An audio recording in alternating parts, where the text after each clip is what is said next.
这次来河头老街，虽然天寒地冻很冷，但是景区里的好多设置让人觉得暖洋洋的。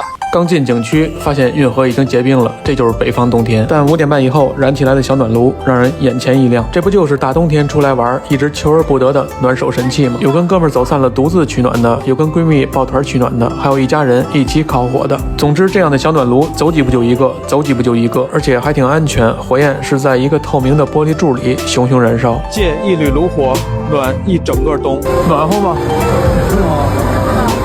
河头老街有可以烤火的暖手炉就在我身边啊！冬天里的一缕温暖。像这样的暖手炉有208个，每20米就有一个。河头老街温暖小火炉，带着你来啊！我觉得大冬天这样的设置真的是太贴心了。当然，除了小暖炉，还有热梨汤。我数了数，景区里一共有12个暖心驿站。这些暖心驿站，夏天发冰棍，冬天发热饮。热饮的种类一共有6种，都是免费的。我在看演出或者在跟 NPC 互动的时候，手里握着一杯热茶或者热姜汤，即使不喝，手始终都是暖暖的。我不知道你发现了没，河头老街并不是做了很多惊天动地的大事儿，而是在不同的季节、不同的天气，努力的做好每一件小事儿，而这些小事儿恰恰是我们正需要的。另外还有一件事儿，下午2点多，我刚进景区，溜达到了摩天轮，惊喜的发现这里的水面上多了一列小火车，给我的感觉就是每来一次河头老街，它这里都会多一些新的项目。这个景区是真拿游客当回事儿啊！河头老街冬天有冬天的美，